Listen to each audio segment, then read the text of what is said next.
ocupando nuestros lugares, mis hermanos, vamos a comenzar. Ya se está transmitiendo, vamos a comenzar entonces, mis hermanos, esta mañana vamos a la palabra del Señor, vamos a darle continuidad al tema que hemos estado analizando estos últimos días. ¿Sí se acuerdan cuál fue el tema? El de estos últimos días.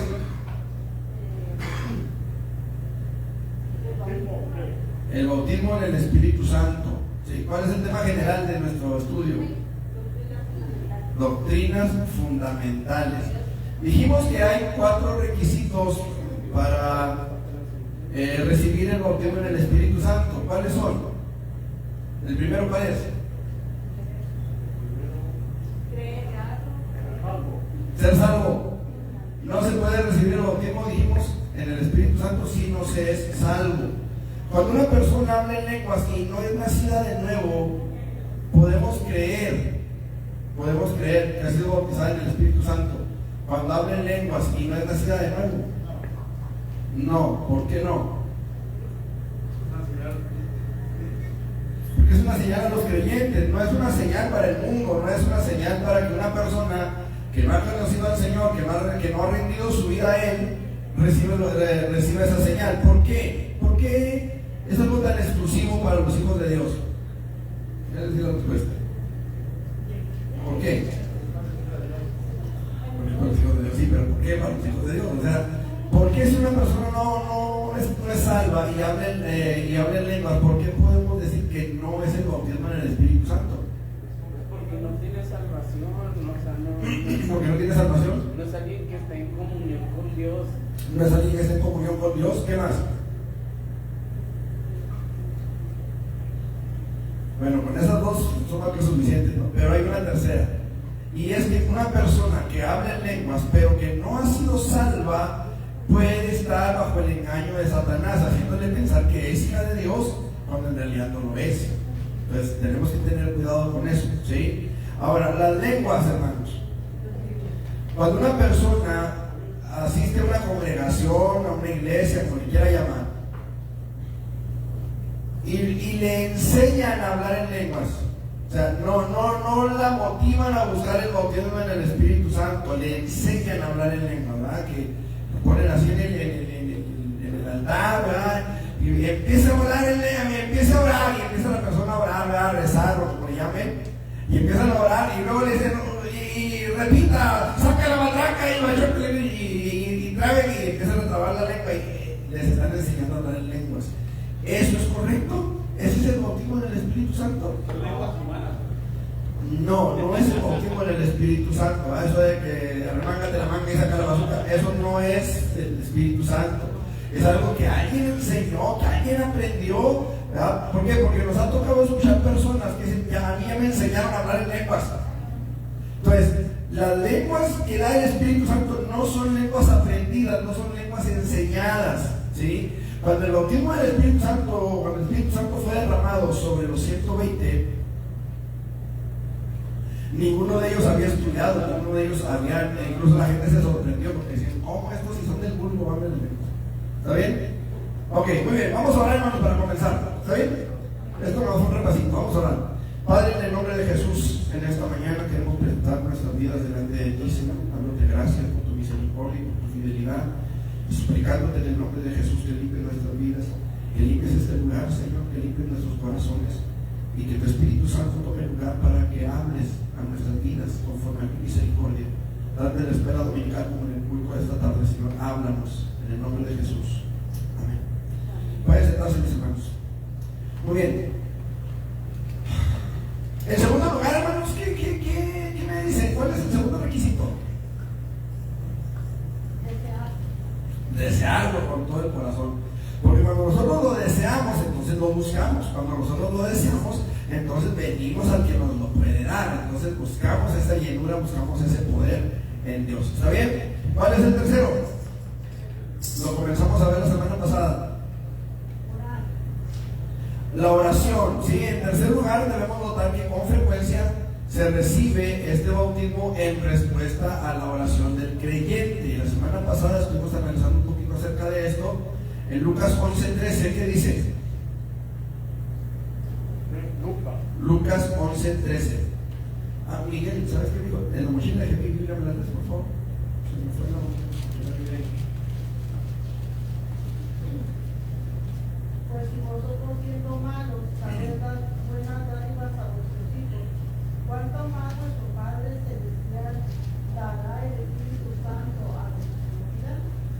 Pues si vosotros siendo malos sabéis dar a vuestros hijos buenas dádivas, ¿cuánto más nuestro Padre Celestial dará el Espíritu Santo a los que se lo pidan? ¿A los que qué? A los que se lo pidan. ¿Cómo podemos pedirle algo a Dios? A través de la oración. Es el medio que Dios dejó, que Dios nos instruye a través del Señor Jesucristo para que nosotros podamos recibir del Padre lo que necesitamos o lo que deseamos de Él. ¿Sí?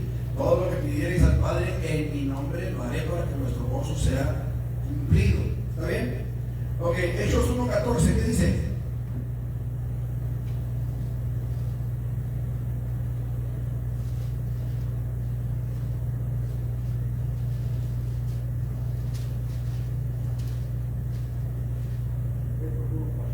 Sí. Todos estos perseveraban unánime en oración y fuego con las mujeres y con María, la madre de Jesús, y con sus hermanos. Ok, todos estos perseveraban unánimes en oración y ruego con las mujeres y con María, la madre de Jesús, y con sus hermanos. O sea, aquí está hablando de los hermanos de Jesús, obviamente, no está hablando de los hermanos de María, ¿sí? Ni está hablando de los hermanos de los apóstoles o de los discípulos, está hablando de los hermanos de Jesús. Ok. Entonces dijimos que la práctica de la oración en la iglesia, hermanos, es una práctica que con el tiempo ha ido perdiendo el sentido de necesidad. Hay creyentes que ya no oran, hay creyentes que ya no buscan a Dios en oración, hermanos, y la importancia que la oración tiene en la vida del creyente es tan grande, hermanos, que el propio Señor Jesucristo oraba y era el Hijo de Dios por excelencia, o sea, Hijo de Dios, Hijo de Dios, el unigénito del Padre, y él oraba, ¿sí? Entonces, a pesar de esta realidad espiritual tan firmemente respaldada por las Escrituras, lo cierto es que la práctica de la oración es una de las prácticas más descuidadas en la iglesia. Es una de las prácticas que en los últimos tiempos, en estos últimos tiempos, se ha vuelto más descuidada. Ya la gente no ora, pidiendo al Señor misericordia, ya la gente ora exigiéndole a Dios, decretándole al universo, decretándole a la vida, decretándole aquí, decretándole allá, y declarando aquí, declarando allá. Ya no es una oración de súplica delante de Dios. Dice la palabra de Dios, velando en ello con toda perseverancia en oración y súplica. Y ahora ya no hay esa súplica. Ya es de que ahora yo soy tu hijo y ahora me cumples o me las juzgaba. ¿Sí? Ese es el problema, hermanos, de muchas congregaciones de nuestro tiempo. Que hemos perdido la perspectiva y se nos ha olvidado que Dios es el Señor y nosotros los siervos, y queremos tener a Dios como siervos y a nosotros como señores. Entonces, Jesús, hermanos, nos enseña que debemos orar, que debemos de buscar de Dios a través de la oración. Pudiéramos pensar en diferentes razones por las que la iglesia ha dejado de lado esta práctica, pero creo, con todo mi corazón, hermanos, creo que hay un mover espiritual detrás de ese descuido. Creo que hay un mover espiritual, hermanos, en el que la iglesia ha llegado a sentirse tan cómoda, tan saciada, tan bendecida, tan prosperada, que ha olvidado ese sentido de necesidad y de urgencia que debiera de tener. Entonces, vemos que Jesús, hermanos, nos da un gran ejemplo de la oración, de lo que es la oración a través de todo el Evangelio de Lucas. Mira, vamos al 3:21 de Lucas. Lucas 3:21. Sí.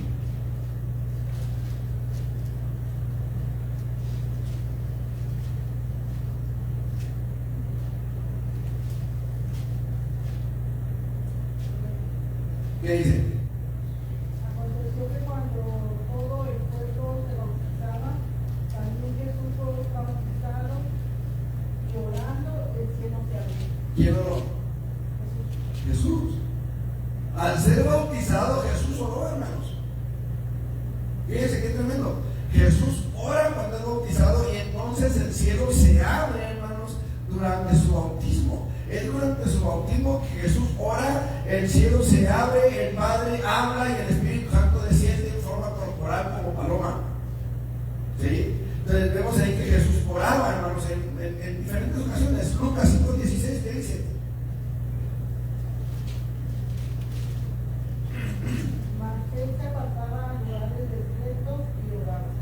Mas él se apartaba a lugares desiertos y oraba. ¿Por qué se apartaba? ¿Por qué se apartaba a lugares desiertos?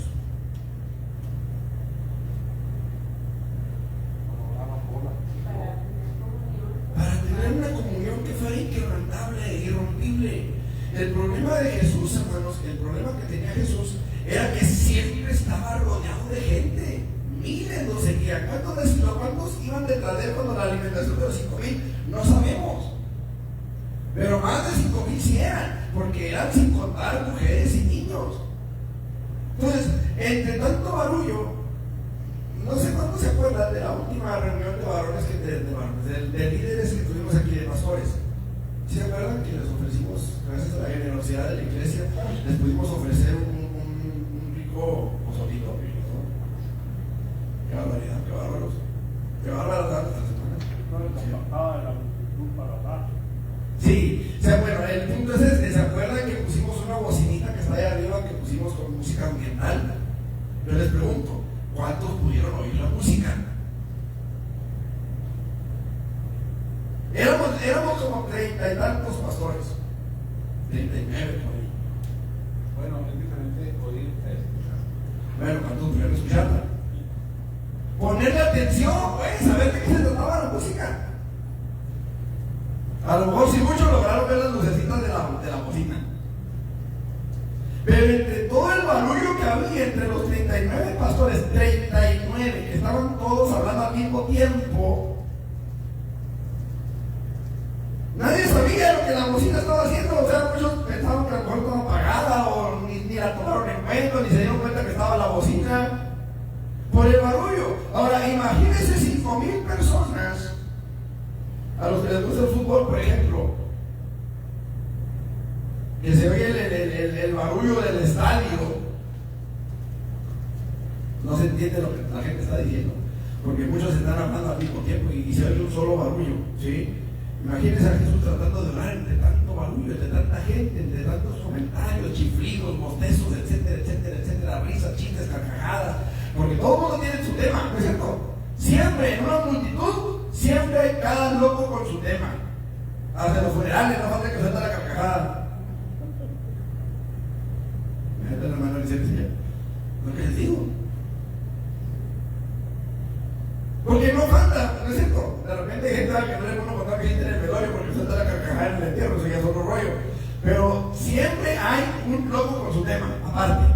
Y todos al mismo tiempo. Entonces Jesús necesitaba apartarse a lugares desiertos donde no hubiera nadie estorbando, donde no hubiera nadie entorpeciendo la oración que él deseaba tener por su Padre, la comunión con él. La Biblia dice que en cierta ocasión Jesús estaba arriba de una barca porque todos los que estaban enfermos, los que tenían plagas, por acercarse a él, caían sobre él.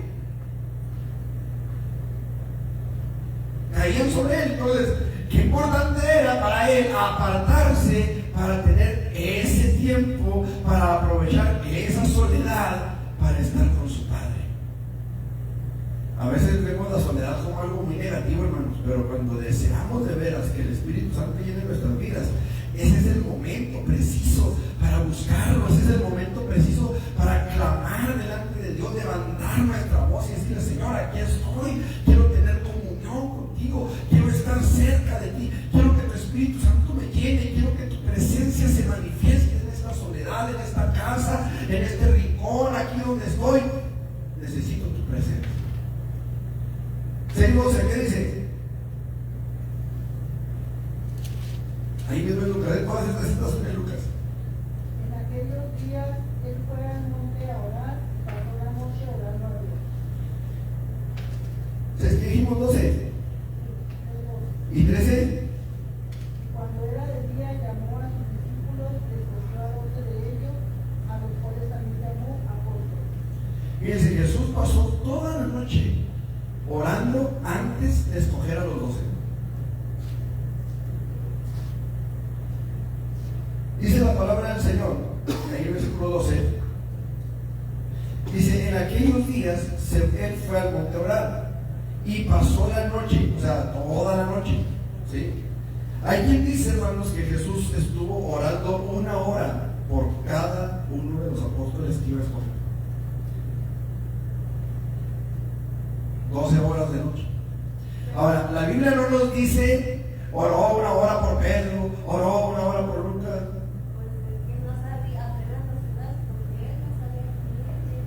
Entonces aquí, ajá, o sea, a lo mejor Señor, y dame dirección por el primero. Hay cosas que estaban sujetas a la humanidad de Jesús. O sea, hay cosas en las que Jesús estaba sujeto, su divinidad estaba sujeta, e incluso dice la palabra del Señor que la hora de su venida nadie la sabe, sino el Padre. Entonces, hay situaciones que sí estaban sujetas a la humanidad de Jesús, o Jesús estaba sujeto a esa humanidad. Entonces, no sabemos. Pudiera ser eso, ¿verdad? Que, Señor, pues, vaya, ¿y marido que fue? Entonces, que estuvo orando 1 hora por cada uno. Eso es lo que muchos dicen. La Biblia no nos dice si de verdad así fue. A lo mejor solamente pasó la noche orando, pidiendo al Padre dirección. A lo mejor solamente pasó la noche orando en comunión con el Padre. No sé. Pero pasó toda la noche orando antes de escoger a los 12. Ahora, algo interesante. Jesús les dijo, no los he escogido yo a ustedes los 12, y uno de ustedes es el diablo. Yo no sé, a lo mejor pasó toda la noche orando por el diablo, es que lo escoger. No sé. De hecho, hay quienes dicen que Jesús era un hombre con bastantes ojeras, de tanto que se desvelaba orando. Es probable, porque por su humanidad. O sea, su humanidad de alguna manera tenía que manifestar esa situación, ¿no? Esos desvelos, esos cansancios. Pues no se quedó dormido en el barco en medio de una tormenta. ¿Quién se duerme en una tormenta? Exactamente, eso es a lo que me refiero. Eso es a lo que me refiero. O sea, quedarse dormido en una tormenta. ¿Quién se queda dormido en una tormenta? Alguien que está muy cansado. Alguien que está muy cansado. Hace, no sé si 2 o 3 años, una persona compró un boleto para irse al Super Bowl, $4,000 pagó. $4,000 pagó por un boleto. Y fue a dormirse en el estadio.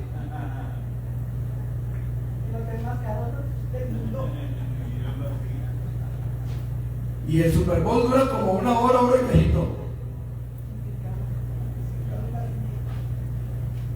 $4,000. ¿Quién paga $4,000 para ir a dormir en un estadio, hermanos? Se hizo famosísimo ese señor, más famoso que ganó el Super Bowl. ¿Por qué? Porque estaba cansado. Se fue así cansado como andaba, se fue. Todo el partido se la pasó dormido. Yo no sé si supo quién ganó o quién perdió. No sé si lo sacaron después de que cerraron el estadio. No sé. Pero todo el juego se la pasó dormido. No pudo ver el espectáculo ese que de medio tiempo. No, todo el partido se la pasó dormido. Ya él iba a ver el espectáculo. Ya él iba a ver. Pues a ver el juego. O sea, todo el mundo va a poder ver el juego. Pagar $4,000. Estaba cansado, se durmió. Jesús se durmió porque estaba cansado de tanto que oraba, de tanto que se desvelaba, de tanto que caminaba, en fin, pues era humano. Entonces, él pasó la noche orando por sus discípulos. 9:18, ¿qué dice? Y esto me llama mucho la atención, 9:18. Todos son en Lucas. Lucas.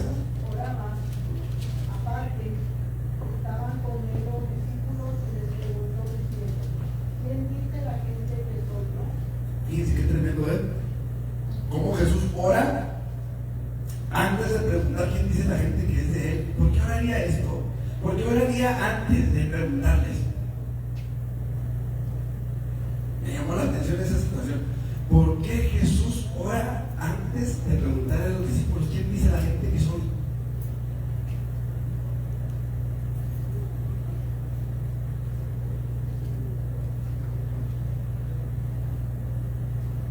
como humano que era, yo no sé si Jesús estaba preparándose psicológicamente para lo que respondieran los discípulos.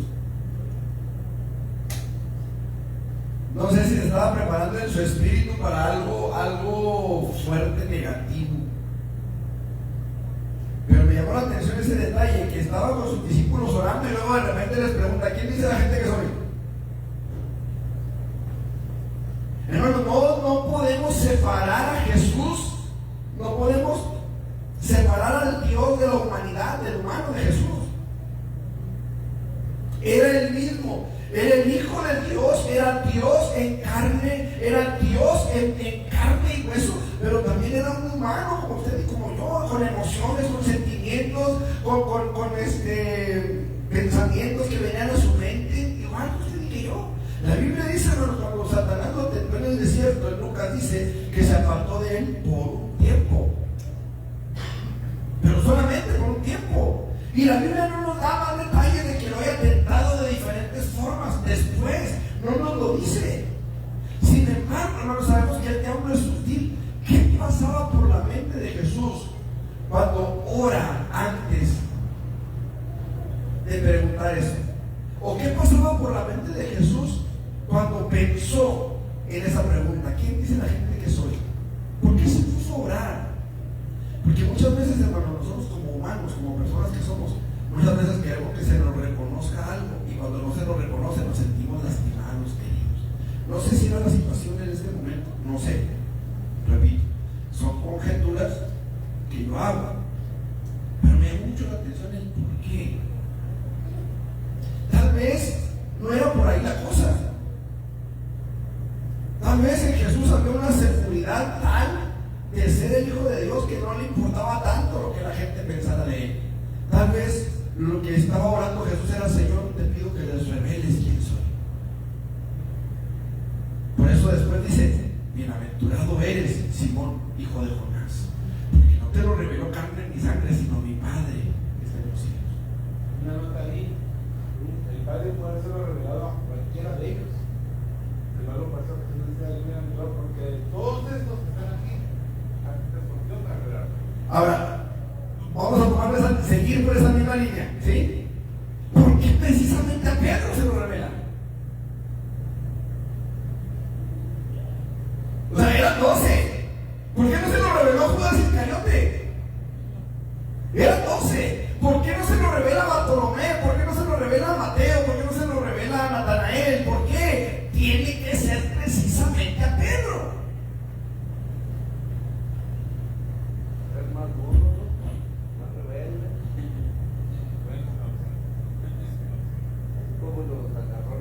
Yo me fui más lejos todavía. ¿Quién fue el que lo negó? 3 veces. Después de que se le reveló. Como dice Luis, era probablemente el más enojón, el más impulsivo. ¿Sí?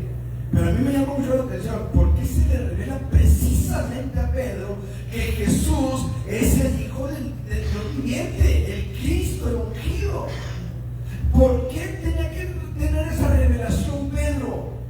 Porque cuando Pedro lo niega, hermanos, está negando esa revelación que había recibido. Pero lo jarandea Satanás, ¿verdad? Sí, o sea, ¿qué más alardeada que es, hermanos? Haber recibido una revelación directamente del Padre y luego decir: no lo conozco. Ahora, vámonos más allá, porque la historia no termina ahí. La historia termina en: apacienta mis corderos. Apacienta mis corderos. Apacienta mis ovejas. Pastorea mis ovejas. Lo que Dios hizo con Pedro fue una transformación total. Tiene mucho que ver con lo que menciona: la dureza de su corazón, su audacia que tenía, porque era un hombre audaz. Si eres tú, manda que yo vaya aquí sobre las aguas. Era un hombre temerario, era un hombre, y sin embargo un hombre que al que le ganó la cobardía en su momento, se atemorizó. Pero Dios se le reveló de una forma muy especial a él. Probablemente, hermano, esta es la razón por la que Jesús estaba orando antes. Señor, revélale al que más necesite esa revelación. Como ahorita oramos por algunas personas que no quieren entender, que no quieren aceptar a Dios en su corazón. Sí. Ok. En el 9:28 al 36. La transfiguración. Jesús ora, bueno, sube con Pedro, con Juan y Jacobo al monte para orar, y ahí se transfigura. ¿Sí?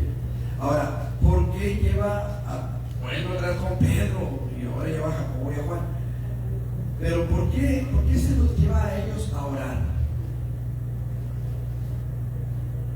¿Cuál era la razón?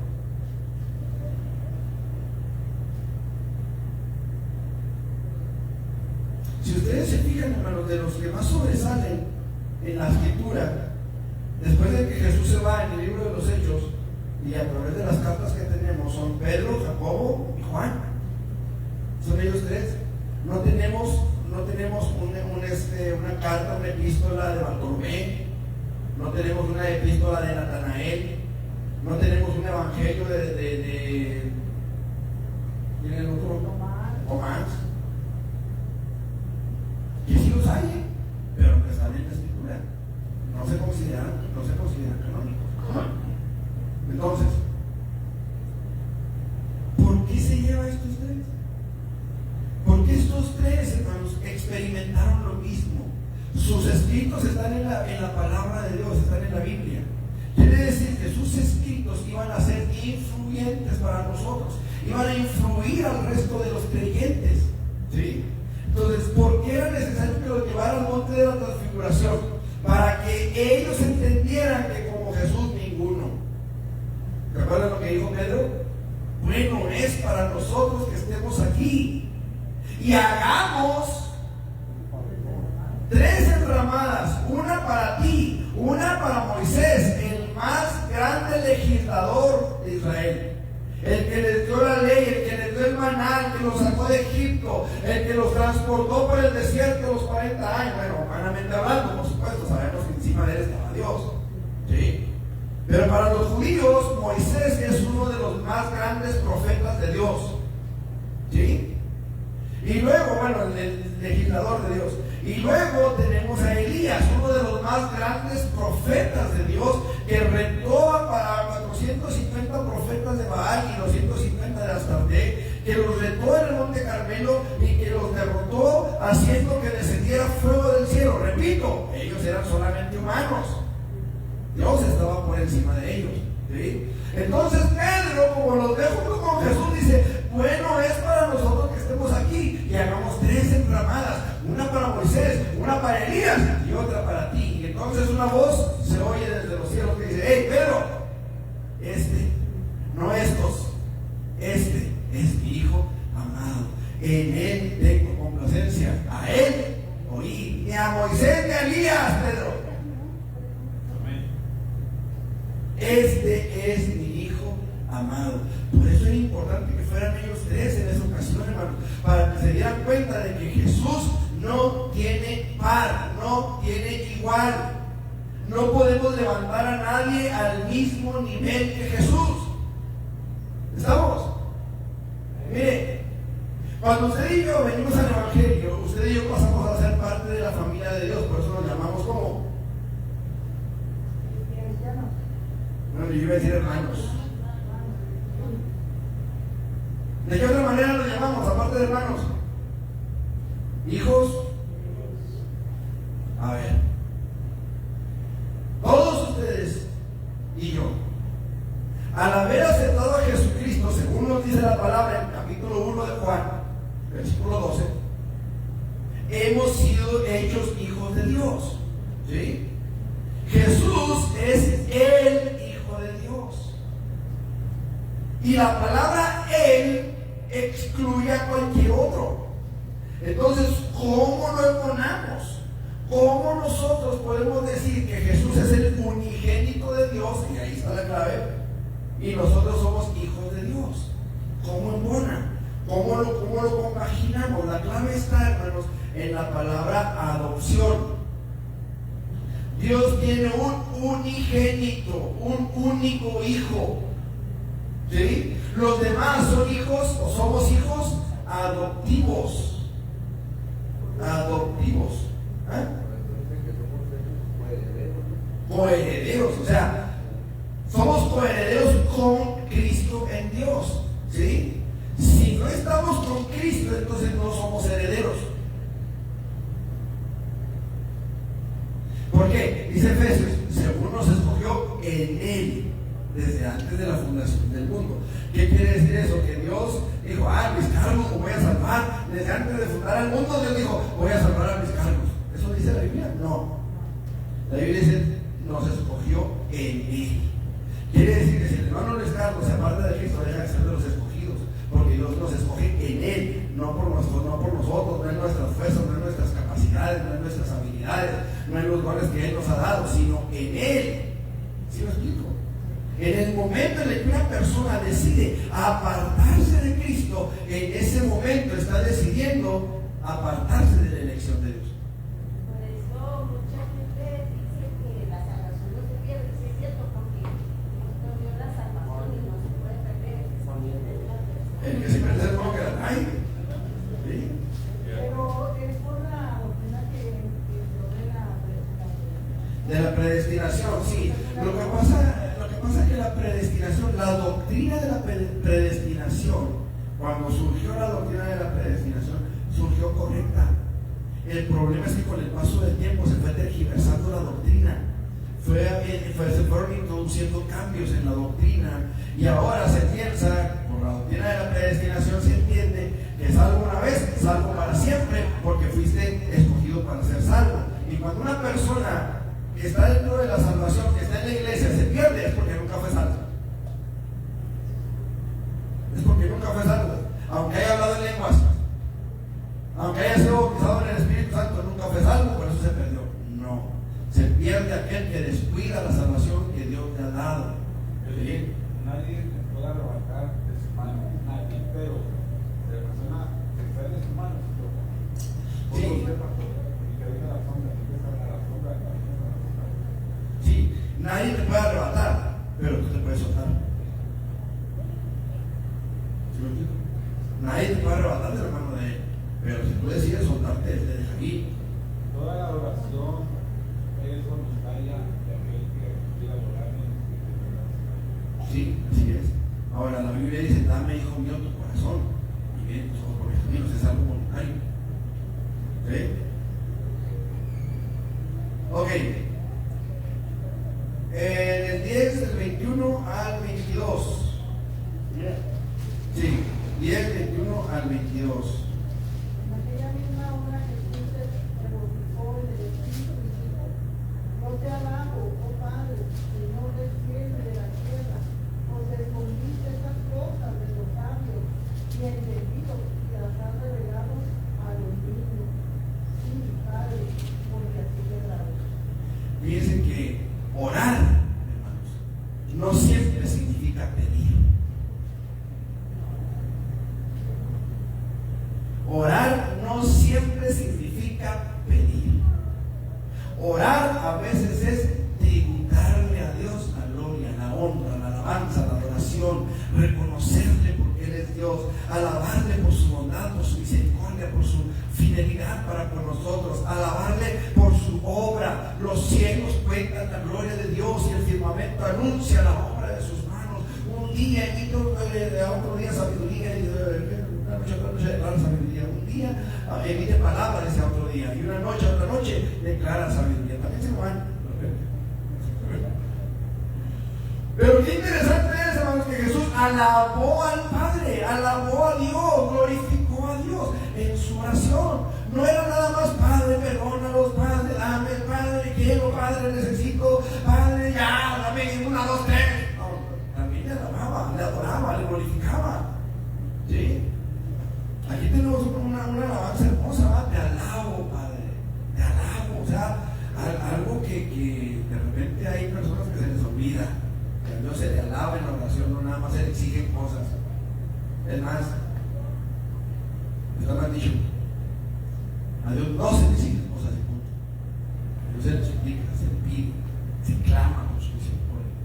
Como los ojos del siervo están sobre la mano de su Señor y los ojos de la sierva en la mano de su señora, así nuestros ojos esperan en Jehová hasta que tenga misericordia de nosotros. No es de que te cuento 1, 2, 3 y ya, dame mi Ferrari. No funciona así. Mi vampiro, no funciona así. ¿Sabes lo que es el vampiro? Es un carro, esos que no se anuncian en la tele porque los que lo pueden comprar no también en tele.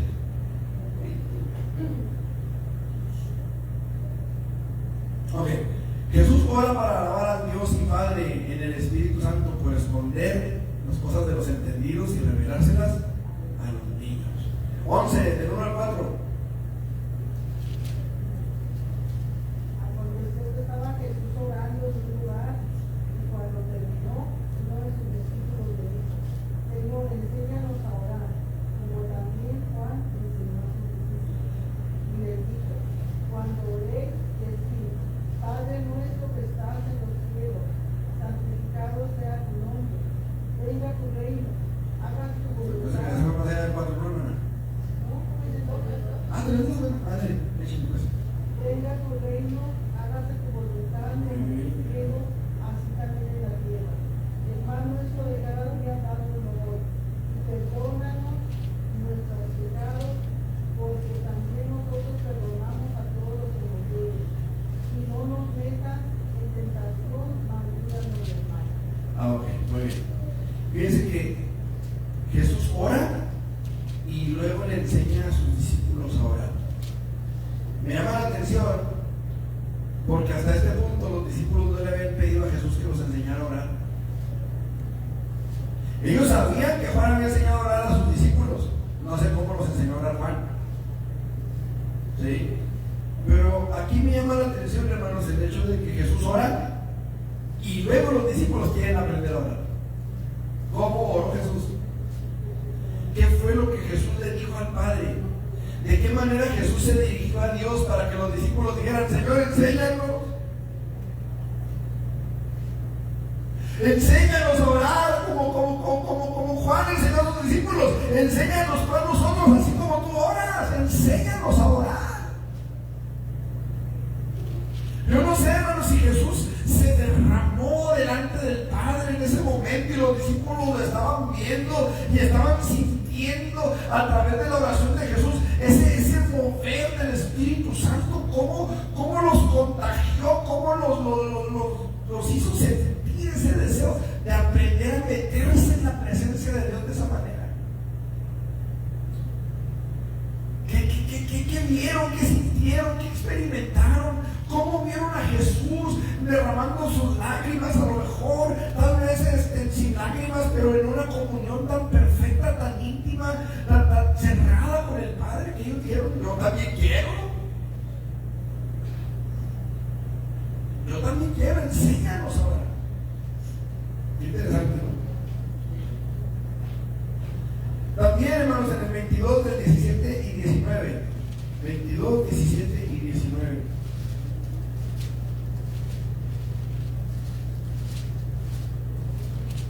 Y habiendo tomado la copa, dio gracias y dijo: tomad esto y repartidlo entre vosotros. Y el 19, y tomó el pan y dio gracias y lo partió y les dio diciendo: esto es mi cuerpo que por vosotros es dado, haced esto en memoria de mí. Entonces vemos cómo el Señor ora para dar gracias a Dios y para bendecir la copa y el pan del nuevo pacto. Esto, hermanos, es algo tan solemne, tan sublime, que el Señor pone todo primero en manos del Padre y luego lleva a cabo el nuevo pacto. Qué interesante está esto. Dios es tan bueno, es tan fiel, tan misericordioso, que el Señor Jesús lo pone por testigo de ese nuevo pacto. Porque era un pacto que Jesús estaba estableciendo entre Él y sus seguidores, entre Él y sus siervos, entre Él y sus discípulos. ¿Sí? Pero era algo tan sagrado y tan sublime que pone al Padre como testigo de ese pacto. ¿Qué mayor testigo, qué mayor certeza tenemos en el nuevo pacto, hermanos? Que el hecho de que no solamente está sellado con la sangre de Jesucristo, sino que Dios el Padre atestigua ese pacto.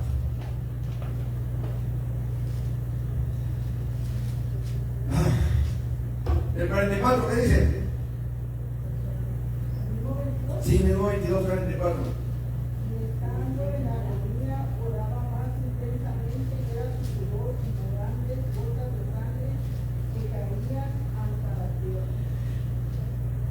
Aquí me llama la atención, hermanos, la palabra más intensamente. Bueno, las dos palabras, más intensamente. ¿Por qué? ¿Por qué oraba más intensamente, hermanos?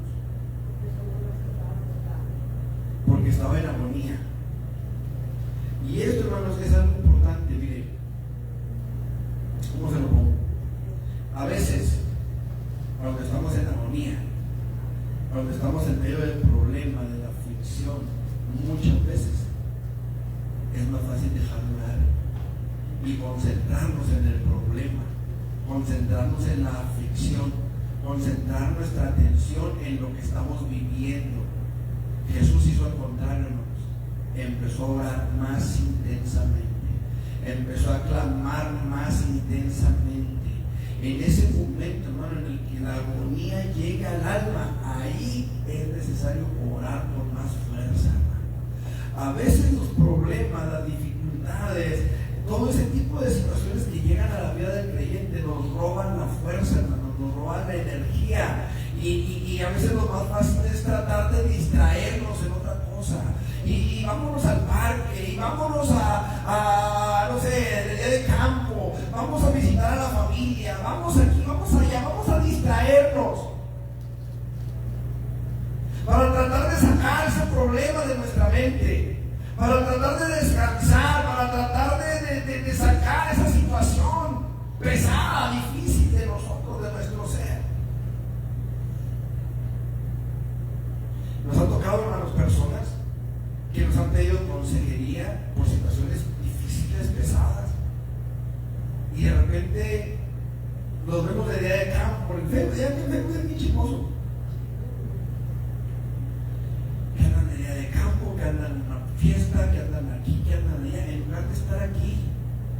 Porque yo no tengo nada de malo, o sea, no tengo nada en contra de que ustedes digan, ¿saben qué? El sábado nos vamos en la mañana y nos vamos de día de campo, pero el domingo ahí estamos en el templo. Gloria a Dios. Qué padre, qué bueno, qué maravilloso que estando en problemas tenga la oportunidad de salir a despejarse, aquí a los filtros, que a la presa, que a no sé a dónde, por costumbre. Pero que el día de culto esté aquí clamando al Señor por esa situación. Que no se le olvide que hay un Dios que escucha la oración. ¿Me explico? A lo mejor ustedes dicen, no, pues entre semanas nos vamos, tengo el entre semanas nos vamos. Ok, váyase, disfruta a su familia, esté con ellos, goce a su familia. Pero el domingo aquí estoy. ¿Sí me estoy explicando? Él oraba más intensamente en ese momento. Él no dijo, no, pues vámonos al puerto de Getsemaní a echarnos una carne asada. No, se fue al puerto de Getsemaní, pero oraba.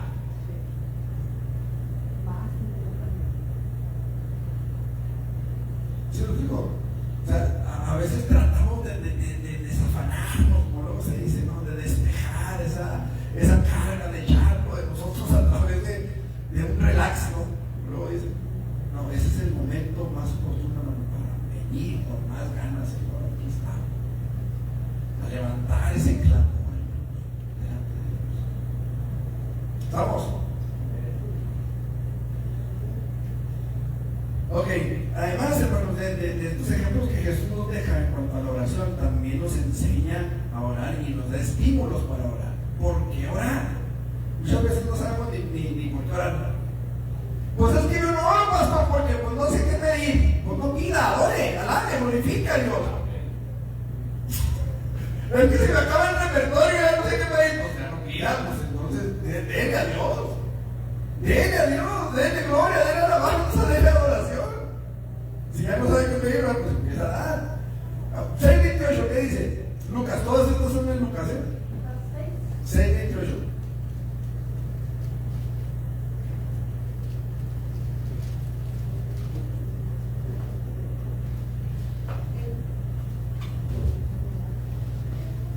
¿Qué dice? ¿Cómo está fácil eso? Bendecir a los que os maldicen y orar por los que os calumnian. ¿Cómo está fácil eso? Llévatelo, hermano. Hay que orar por ellos, hay que pedirle a Dios que los transforme, que los cambie, que los salve. Porque si esa persona está hablando mal de nosotros, es porque a lo mejor ni nos conoce. A lo mejor porque hay algún espíritu ahí contrario que está picándole las costillas para que hable mal de usted. Ore por él, que Dios lo salve. Hermano, cuando estábamos en la sierra, un hermano se acercaba conmigo y me decía: hermano, ore, ayúdeme a orar, decía, por fulano y por sultano. Sí, hermano, yo vamos a orar que Dios lo salve. No, que Dios se los lleve, me están robando las gallinas, me están robando los pollos. Ore por los que lo maldicen. No sabe por qué no orar, ore por ese vecino latoso que le avienta la basura por el patio. Bendígalo, ore por él. ¿Me explico? No me hace que le digan lo que le digan, ore por ellos. Bendígalos. Dios le va a bendecir a usted. Y en una nada ya hasta nos salva a ellos. Y entonces usted podrá verlos entrar por esa puerta y decir: gloria a Dios. Porque mire, este es por quien estoy orando. Dios oyó mi oración por él. Y no habrá nada más satisfactorio que ver a un alma rendida a los pies de Cristo por la oración de usted. Usted se va a sentir satisfecho. Se va a sentir gozoso de que Dios haya escuchado su oración. Entonces, cuando no sepa por qué orar, pues acuérdese de ese vecino. Acuérdese de la granja, que no lo deja dormir. Acuérdese de sus vecinos de enseguida, de los lados, que ponen la música a todo vuelo. El domingo en la noche, cuando usted tiene que levantarse bien temprano, el lunes en la mañana. Ore por ellos. Sí, me acuerdo cuando recién nos vinimos a vivir ahí, vivimos en Manzanillo, Portones, a un lado de mi casa. Y entre aquí era sonar el portón, 2, 3 de la mañana, más o menos. No dejaban dormir. Yo me acuerdo que yo trabajaba en el diario de Chihuahua, cuando me levantaba a las 3 de la mañana. Porque a las 4 ya tenía que estar allá. Así como. Y todos los días, toda la noche. Portón. Me parecía que lo tenían aquí en la cabecera de la cama del portón. Ore por ellos. Ore por esa gente.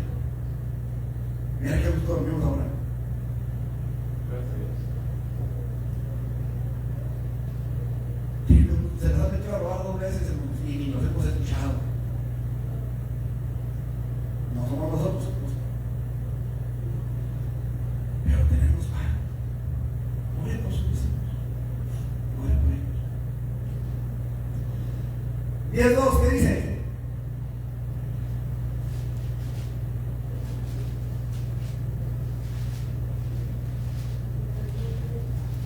Les decía: también esta verdad es mucha, mas los obreros pocos. Por tanto, rogad al Señor de la mies que envíe obreros a su vida. Y fíjense que aquí está mal traducido, ya no es que envíe, es que eche. Es que aviente obreros a su vida. Que los eche a trabajar, que los mueva a trabajar. ¿De qué estamos hablando aquí, hermanos? Estamos hablando aquí de que necesitamos orar para que Dios no solamente levante obreros, no solamente levante pastores, misioneros, evangelistas, que los use, que los guarde, que los proteja, que les provea lo necesario. Porque es muy fácil, hermanos, orar: Señor, manden vidas a la mies, ven aquí, Señor, envíame a él. Es muy fácil.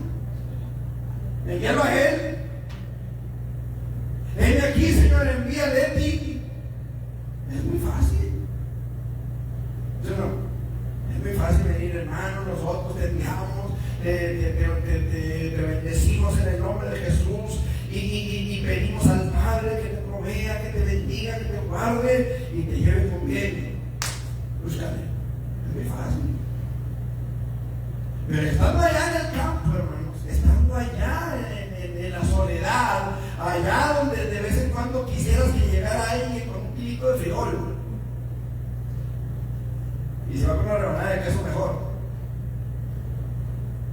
a veces se siente uno solo estando en la lejanía. Yo recuerdo cuando estábamos en la sierra que nos asomábamos por la ventana y veíamos puros opilotes, auras opilotes, y los techos de las otras casas, porque estábamos arriba del cerro. Y a veces no teníamos más que ver por la ventana. Se siente la soledad, se siente feo, hermanos, estando allá.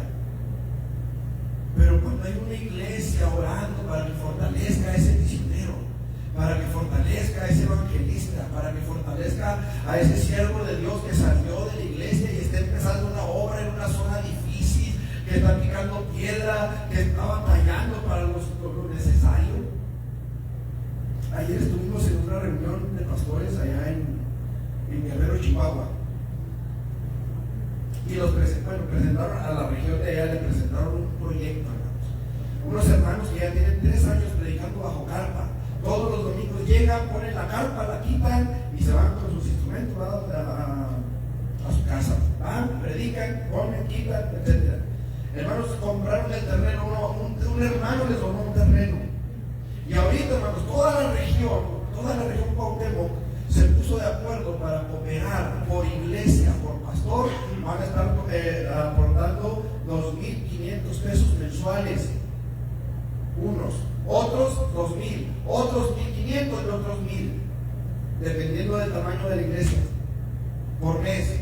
Entre todos van a pagar material, van a pagar mano de obra y van a hacer mano de obra también entre ellos. Hay quienes van a poner la luz, hay quienes van a hacer zanjas, hay quienes van a trabajar de alguna manera.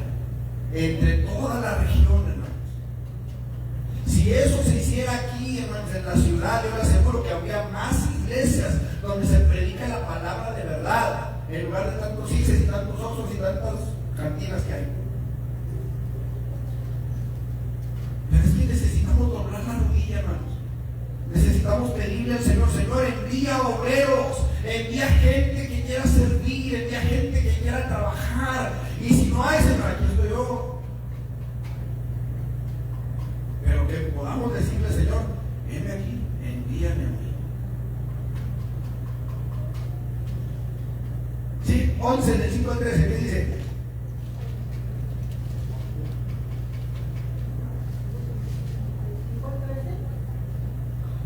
Sí, 11. Les dijo también: ¿quién de vosotros que tenga un amigo va a él a medianoche y le dice: amigo, préstame 3 panes, porque un amigo mío ha venido a mí de viaje y no tengo que ponerme delante? Y aquel respondiéndole desde adentro le dice: no me molestes, la puerta ya está cerrada y mis niños están conmigo en cama, no puedo levantarme y dárselo. Os digo que aunque no se levante y a dárselo por ser su amigo, sin embargo, por la importunidad, se levantará y le dará todo lo que necesite. Y yo os digo: pedid y se os dará, buscad y hallaréis, llamad y se os abrirá, porque todo aquel que pide recibe, y el que busca halla, y al que llama se le abrirá. ¿Qué padre de vosotros, si su hijo le pide pan, le dará una piedra? ¿O si pescado, en lugar de pescado, le dará una serpiente? ¿O si le pide un huevo, le dará un escorpión? Pues si vosotros, siendo malos, sabéis dar buenas dádivas a vuestros hijos, ¿cuánto más vuestro Padre celestial dará el Espíritu Santo a los que se lo pidan? Ok, aquí lo que Jesús nos está enseñando es que seamos insistentes en la oración. Insistentes, que insistamos: Señor, fulanito de tal, sálvalo; Señor, fulanito de tal, sálvalo; Señor, fulanito de tal, sálvalo. Que seamos insistentes, hermano.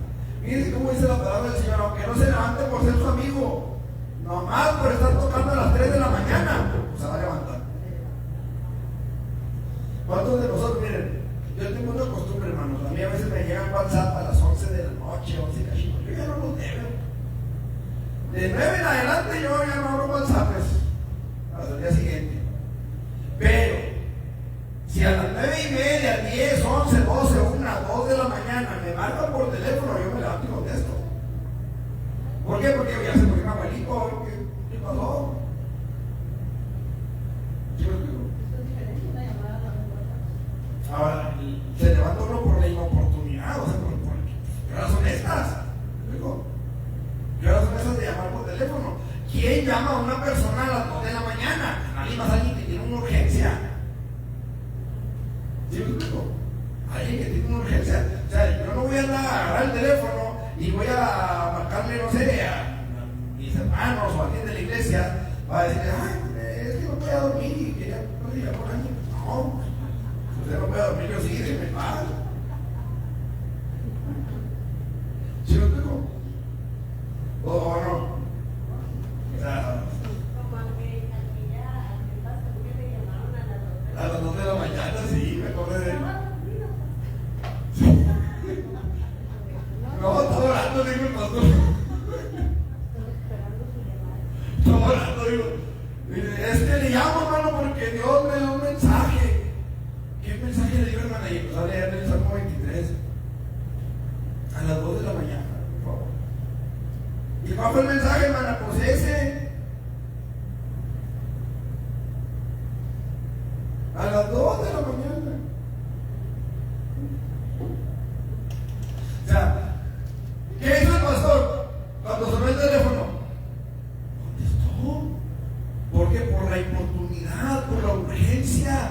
Cuando nosotros, hermanos, somos insistentes con Dios, Dios va a responder, pero tenemos que insistir, insistir, insistir. El siguiente ejemplo va por lo mismo, hermanos. 18:1, ¿qué dice?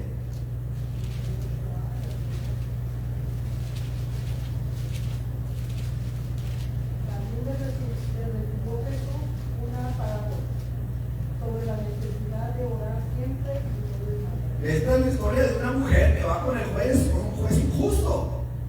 Que el juez no le quería hacer justicia, el juez no quería escucharla. Tiene esta vieja loca otra vez. Hasta que se hartó el juez y dijo, nomás porque me es molesta, para que no vaya a hacer una burrada con esta mujer, le voy a responder.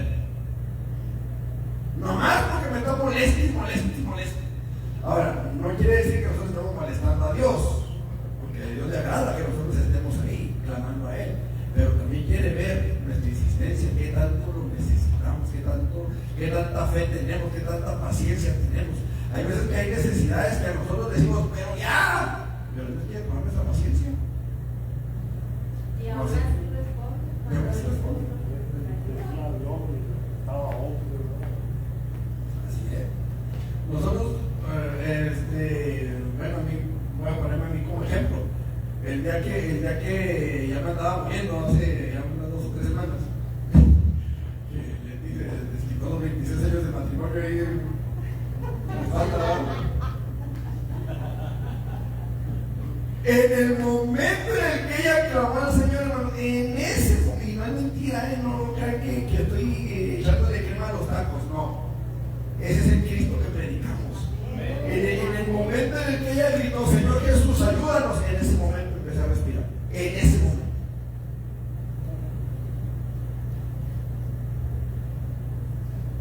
En ese momento. Para Dios sea toda la A Dios toda la gloria. Por eso digo, ese es el Cristo que predicamos. Un Cristo que responde. Ahora, hay una necesidad, y es la oración. Miren, eso que Él hizo, lo explicamos, no sé si aquí o en un. Se llama oraciones saeta. Las oraciones saeta, hermanos, son como flechas, ¿no? Salen disparadas en una urgencia. Para que una oración saeta dé en el blanco, es porque el arquero tiene que tener práctica en el uso del arco. ¿Sí me explico? Entonces, no respondió una oración saeta. ¿Por qué? Por los momentos de oración que ella pasa en la presencia de Dios.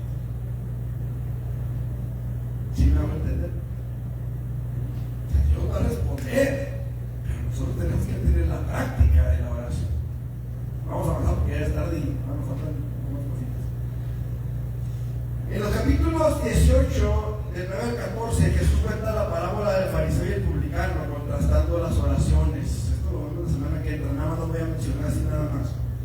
En el 19:46, Jesús dice que el templo debe ser una casa de oración.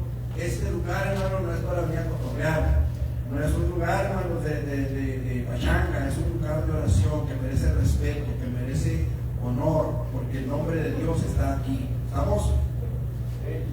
En el 20:47 Jesús advierte contra la hipocresía de los escribas que hacen largas oraciones solamente para aparentar espiritualidad. 20:47. En el 21:36 Jesús les advierte a sus discípulos que oren para ser dignos de escapar de las cosas que ocurrirán al final de los tiempos y para estar en pie delante del Hijo del Hombre.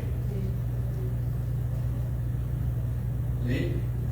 Y en el 22 del 40 versículos 40 y 46 Jesús le dice a sus discípulos que oren para no entrar en tentación. Esto lo vemos la semana que entra, mis hermanos, por favor de Dios. Aleluya, santo.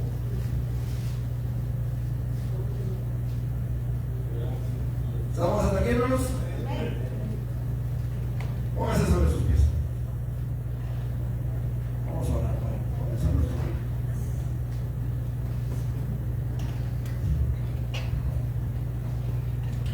Eterno Dios y buen Padre, gracias te damos por tu palabra. Gracias porque has hablado en nuestra vida, Señor. Gracias porque podemos entender un poco más, Señor, acerca de lo importante que es la oración, Señor.